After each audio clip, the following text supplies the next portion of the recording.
Hi everybody, welcome back to my channel. In this vlog, you will see a lot of art that I created during the month of January. I have no idea how I had time to do all of this, but I'm glad. You will see a lot of different mediums and techniques, so I can't wait for you to see all of it, and I hope you like it. Now what I'm doing is that I'm working on a botanical painting.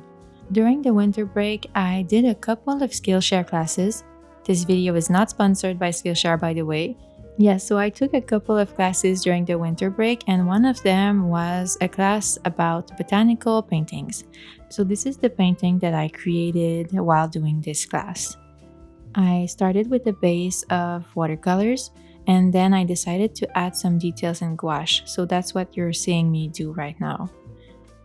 It was my first time mixing watercolors and gouache to this extent, and I really liked it. I feel like doing the base in watercolor allowed me to place my colors a bit loosely, and then with the gouache I could add the details, I could deepen some shadows, I could fix some mistakes, so it was very fun.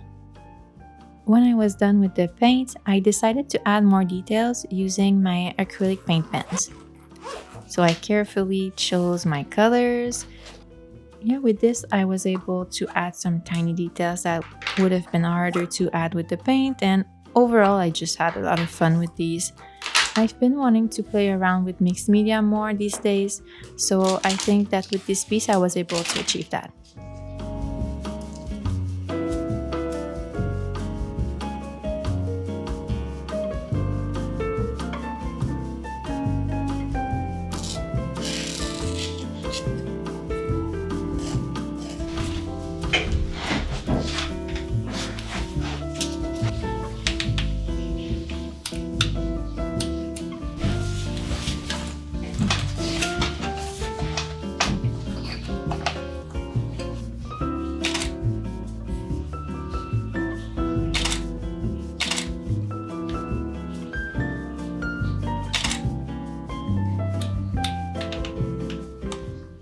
Alright, what I'm going to do now is that I'm going to do some retouching in Photoshop to the painting that you just saw me finish. I tried to scan it earlier today, but that was a complete fail because of the shape of this book. It doesn't open flat, so the scanner blurred this part in the middle right here. It was completely blurry. If I still have a picture of the scan, I'll put it here so you can see what I'm talking about. Then I took some pictures of it because I figured that would be the easiest way to get an image. And I straightened the painting in Photoshop as much as I could. So now I have a semi-straight artwork, and I'm going to do some retouching here and there. We can still see the pencil lines on some areas, and I think I want to play a little bit with some colors, maybe add a bit of detail. We'll see. I also took a picture of the dinosaur painting that I did in my last video, so I'm going to try to do some retouching to that one as well. And this is just for practice. Of course, it would be fun to have some options if I ever wanted to start a shop, to make some prints. Right now, it's just to practice the techniques and the workflow. So I don't know if you can see, but I zoomed in and you can see the page separation in the middle here. So I'm going to try to make that disappear. And as you can see, we can still see some of the pencil outlines that I did while drawing it. So I'm also going to try to make that disappear. This I wasn't able to straighten, so I think I don't know what I'll do. I'll try to make the artwork continue a bit lower. Well, we'll see what I can do.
Earlier this morning, I tried to print some prints of this painting that I did in my sketchbook.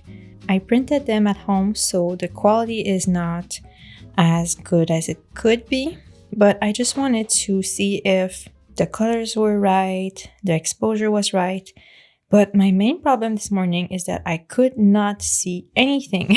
It was super dark outside, so I did not see the difference between each of these prints. They all look the same.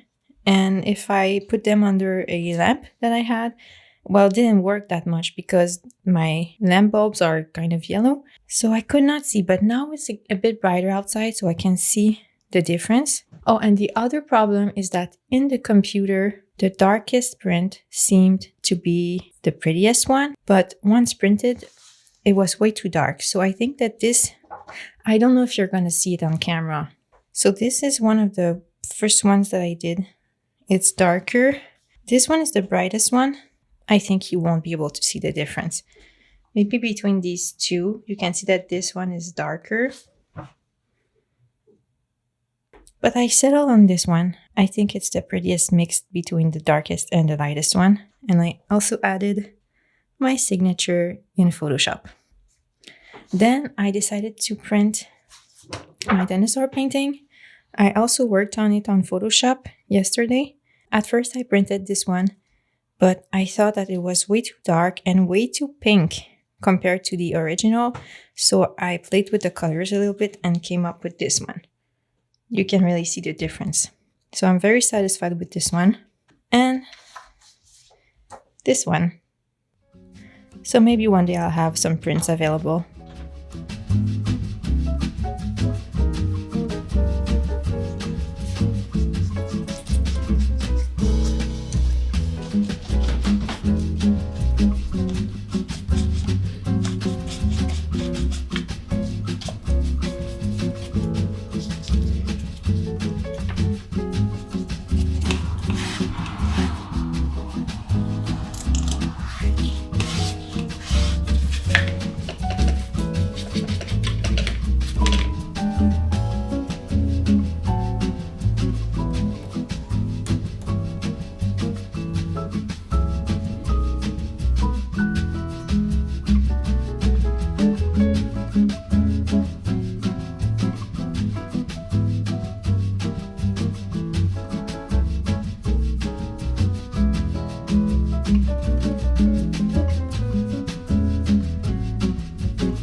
This is the most recent drawing that I did. I did it today.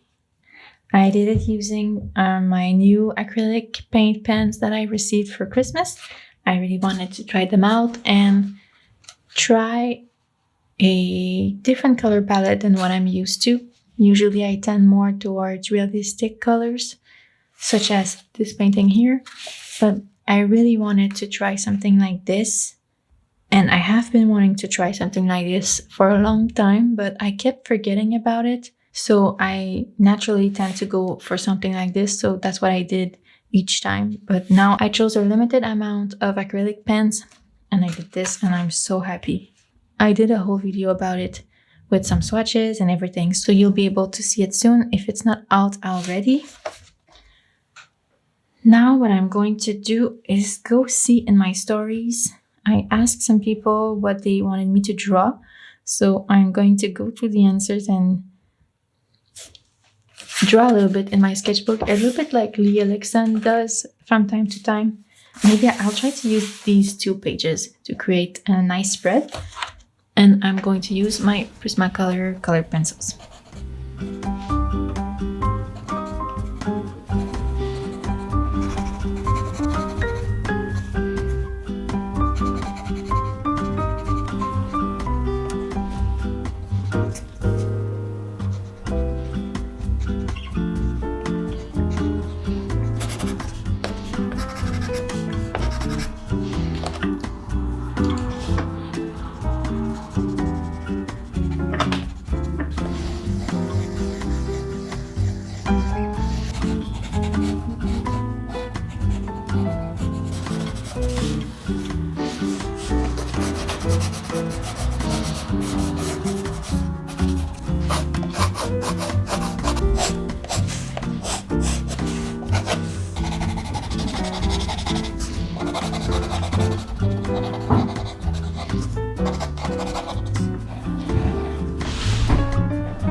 The next few paintings you're gonna see are also done based on a Skillshare class that I took.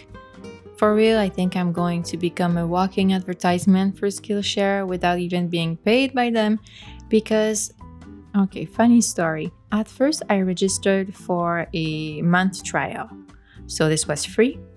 I saved so many classes that I wanted to try that I didn't have time in this month, so I decided that I would pay for a second month to be able to play around more with the classes and, just learn and do different things. I kind of entered my information quickly and I did not really take my time reading everything, and lo and behold, I subscribed for a year. So now I'm subscribed and I intend on making the most of it. So I have 1,000 more classes saved now that I really want to do. So you can expect to see me exploring a bit with these classes in the next few weeks. And if you want to try it for yourself, I think it's a really good idea to push yourself to discover something different. You can do like I did and register for a free month trial.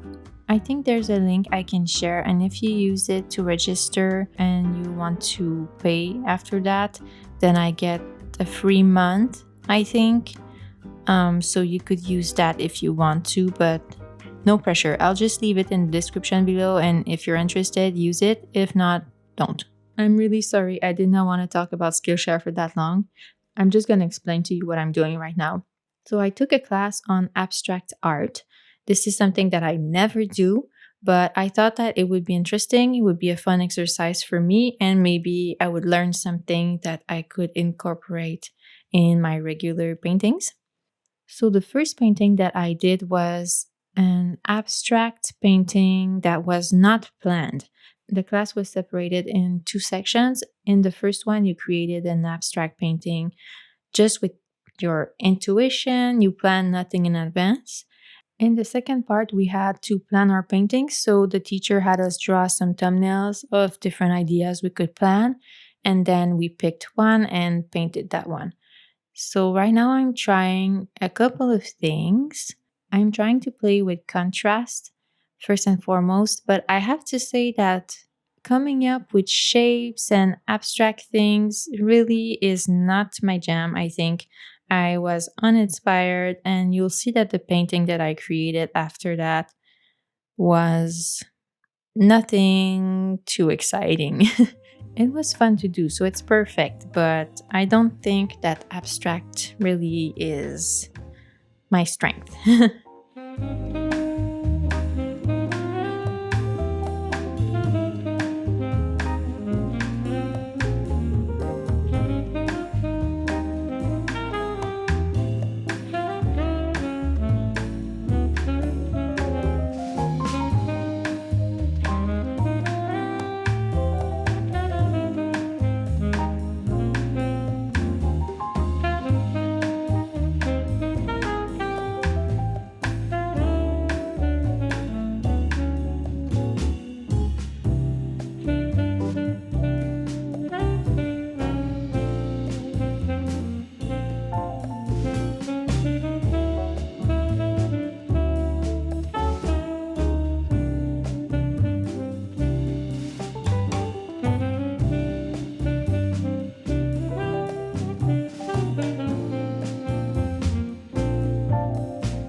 Here I did another class.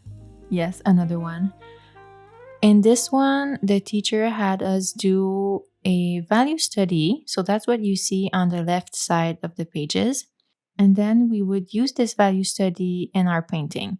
The class's goal was to learn how to paint trees in a forest setting while using value studies to guide us.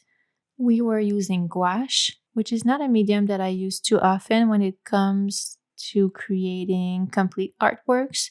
Usually I use gouache to add some details, as you've seen previously, but I've been wanting to learn how to use gouache a bit better. For portraits, I've had a lot of trouble in the past. I've gotten better, but it's still a medium I struggle with a little bit, so I'm glad that I did this class because I feel like it really unlocked something. I use the gouache a bit like watercolor to create the background, and then I use a thicker paint to do the foreground and the details. I played with wet on wet techniques and also with a dry brush, so it was really fun. I was able to create a lot of textures and yeah, really fun. And you'll see that after that, I do two more on my own based on the same principle. I was not done with this technique, I had too much fun, so I wanted to do another one.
Quand tu vois des certains...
I feel like I haven't talked to you in a long time, so here I am. As you can see, I went to the museum today. It was so much fun.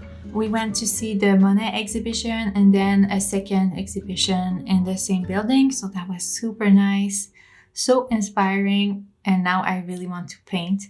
I thought it was very interesting to see how Monet created his artwork We could really see every brush strokes because the paintings we saw were really zoomed in. We could see a zoomed in part and then like the whole painting on the side. So it was very interesting to see that when you look at it close up, it's kind of an abstract painting because you can't really, there's no details really. But when you take a step back and you look at the whole painting, then you can see the shapes, you can see people, you can see, you know what is in the picture. But when you look at a tiny part, when it's zoomed in, you really can't see anything. So that was really interesting. That's something maybe I'd like to play with. I'm very inspired. Impressionism really is an art style that I would love to practice. I find it so beautiful and I wish I could do something close to that, maybe one day. When I paint, I find myself going back into a more realistic style. I think that I'm programmed to do this style and I'm trying to break this habit. I'm trying to do other things. I've been playing around with other mediums, other styles, but I really have to think about it throughout the whole painting because if I forget about it, then I will go back into a traditional style, a more realistic style. And I like this style. I like painting realistically, but I would like to try something different from time to time.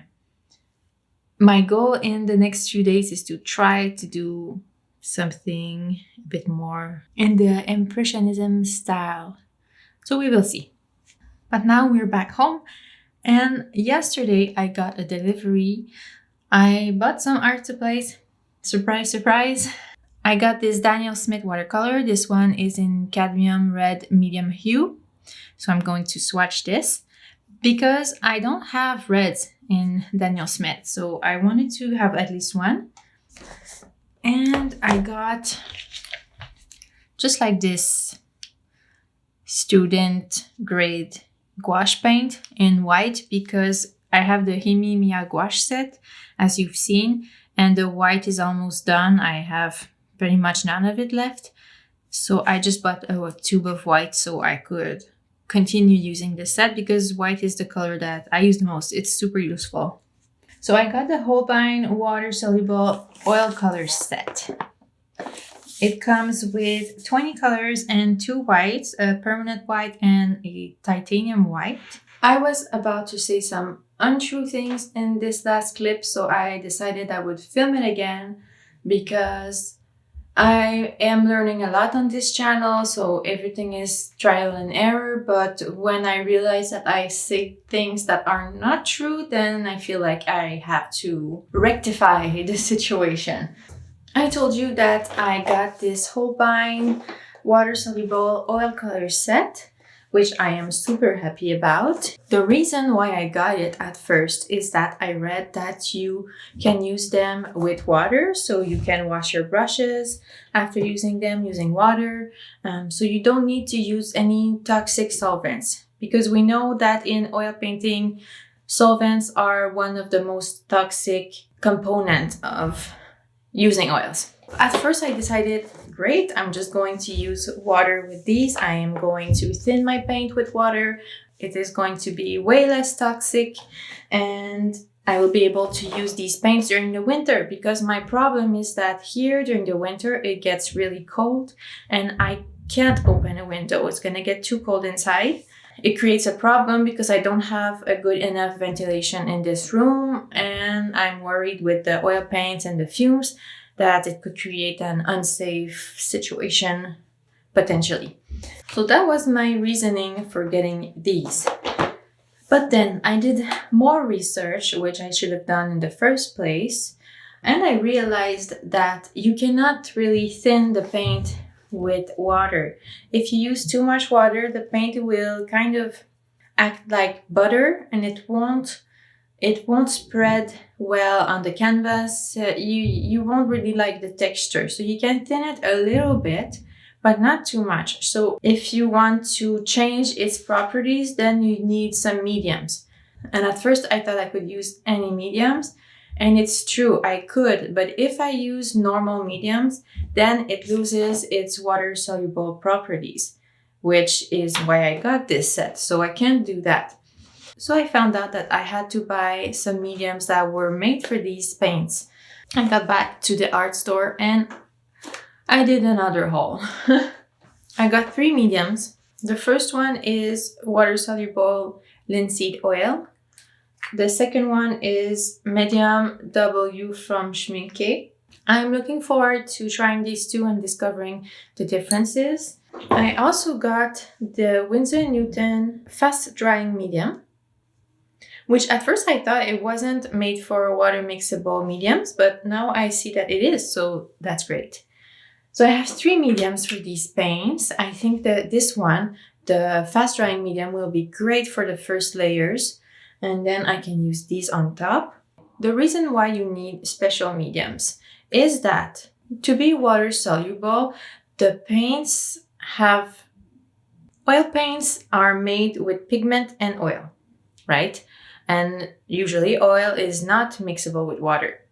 But in water mixable oil paints, the oil is chemically modified so it can wash away with water. But if I use, let's say, normal linseed oil as a medium, then this normal linseed oil is not chemically modified. So it makes my paint, well, it removes this effect. So that's why I need to have special mediums. I also got a varnish for my oil paintings because I did not have any, and I have 2 oil paintings, one of which is this one on the wall here that I need to varnish soon, so I figured I might as well buy it now since I'm at the store. And I got this pastel, pencil, and charcoal fixative. I want to use this in my sketchbooks because I'm kind of scared that my drawings transfer to the other pages, so I think it's a good thing to have. I bought the small one because I think it's gonna last me a long time. Since these mediums are not my main mediums, I think this is going to be enough for a while. So that's it. I will leave you to enjoy the rest of this video, and I will see you at the end.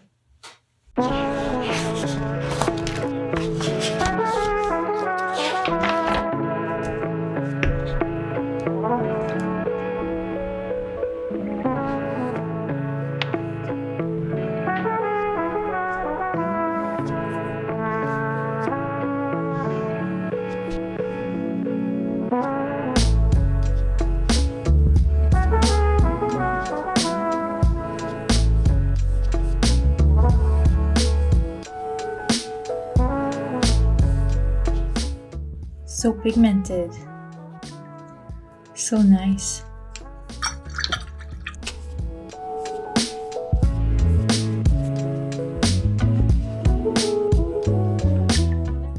And I feel like this one is more opaque than some.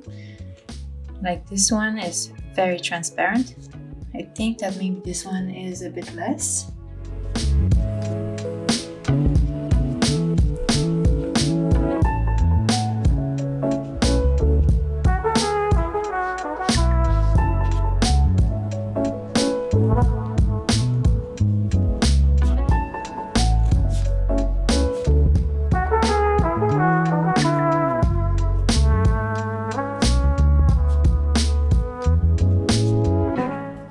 So I looked at the information, and this color is light fast. It has a medium staining power, which is number 2. It is non-granulating, which we can see here. We don't see any granulation. It is semi-opaque, which is what I was thinking when I saw how, it hid the line that I did a little bit. So, well, a lot more than these. And it is from the series number 3. So I'm excited to use it because I don't have any reds. I have, it's a burnt yellow ochre, so it's more like an earth tone, and I have a burnt orange here, but no red. So I think that having this one will allow me to create more mixes.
I did 2 new paintings. So I did this first painting of a forest and this one.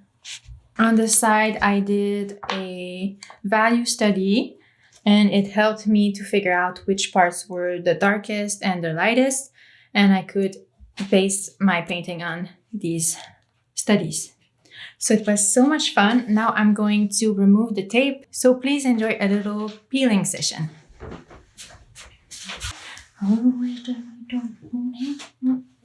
Here is my son coming to say hi.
This morning I've been working a little bit on Procreate. I had this idea of doing some GIFs that I could put in between shots in my videos. You've seen some already in this video that you're watching right now. So far I did 4 GIFs, 5 GIFs.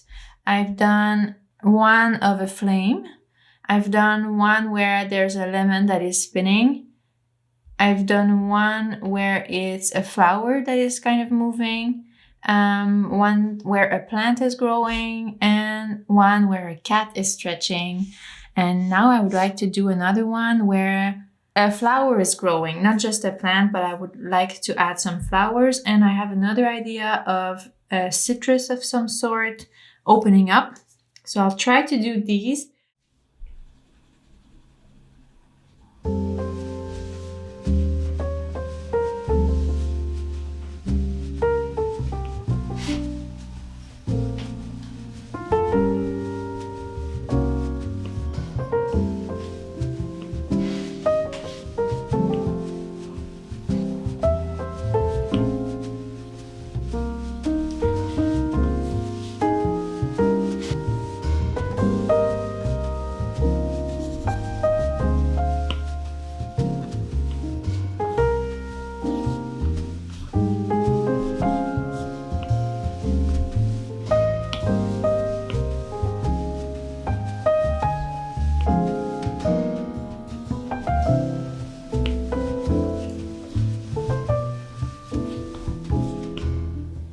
We're done.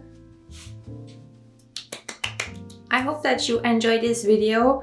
I know that there was a lot of art making and maybe not a lot of me talking. I'm not sure. Tell me what you think about the art making and the talking ratio. I am trying to create some art vlogs that have maybe more of a direction in the future, but this one was just like I'll show you all the artwork that I did in a month. But I hope you enjoyed it, and I will see you in my next video, which will be coming out soon. So stay tuned. Okay, see you soon. Bye bye.